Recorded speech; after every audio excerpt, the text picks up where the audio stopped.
সকালেই তাড়াতাড়ি করে সকাল দুপুরের রান্নাটা কমপ্লিট করে নিলাম। সকালে 2 বেলার রান্না কমপ্লিট করে নেওয়া কিছুটা কষ্ট হয়ে যায়, তবে সারাটা দিন বেশ অনেকটা সময় পাওয়া যায়, বিশেষ করে এক্সট্রা কাজ করার সময় থাকে। নমস্কার, কেমন আছেন সবাই? আজ হলো মঙ্গলবার, সকাল 7টা বাজে। অন্য দিনের তুলনায় আজকে কিছুটা আগে রান্না শুরু করলাম। 8:30টার মধ্যে রান্না কমপ্লিট করতে হবে। দুপুরের খাবারটা হাজবেন্ড আজকে নিয়ে যাবে, এই জন্য সিম্পল কোনো কিছু রান্না করাও যাচ্ছে না। সকাল দুপুরের রান্নাটা একবারে এখনই সেরে নেব, রাতের জন্য আলাদাভাবে রান্না করব রাতের বেলায়।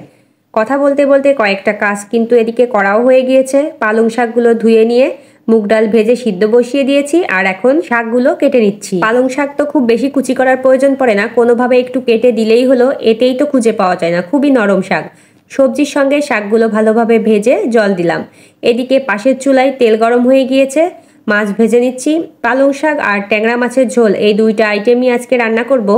এইটুকু সময়ের মধ্যে এর থেকে বেশি কিছু রান্না করা আসলে আমার পক্ষে সম্ভব না। সিদ্ধ করা মুগ ডাল সবজির মধ্যে দিয়ে ভালোভাবে মিশিয়ে আর কিছুক্ষণ রান্না করব, তারপর নামিয়ে নেব। সবজির কালারটা কিন্তু খুব সুন্দর এসেছে। কে কে এমন ভাবে সবজি আর ডাল দিয়ে পালং শাক রান্না করেন অবশ্যই জানাবেন, আর যারা কখনো এইভাবে রান্না করেননি একবার হলেও ট্রাই করতে পারেন। একটা আইটেম তো রান্না হয়ে গেল, এখন শুধু মাছের ঝোল রান্না করব। দুপুরের খাবার নিয়ে গেলে সকালে অনেকটা তাড়াহুড়ো করে রান্না কমপ্লিট করে নিতে হয়, তবে একদিক থেকে আবার ভালোই হয়, দুপুরে ফ্রি থাকা যায়।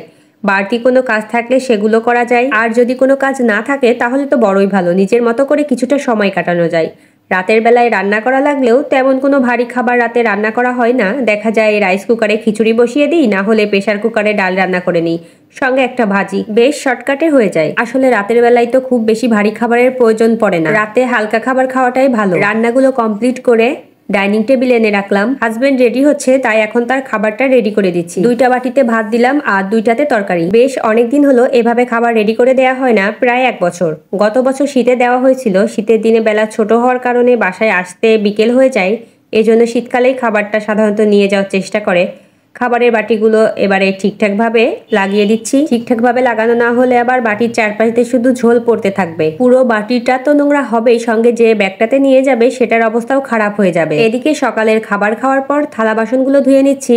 আজকে আর রান্নার পরে রান্নাঘরটা ক্লিন করার সময় পাইনি, বেশিরভাগ দিন রান্না কমপ্লিট হওয়ার সঙ্গে সঙ্গেই রান্নাঘর ক্লিন করে নিই, না হলে মনে হয় ঘাড়ের ওপর ঝামেলা রয়েছে। সবচেয়ে বেশি ভালো হয় রান্না করতে করতে রান্নাঘরের জিনিসগুলো গুছিয়ে রাখলে আর পরিষ্কার করে নিলে, সময় অনেকটা সাশ্রয়ও হয়।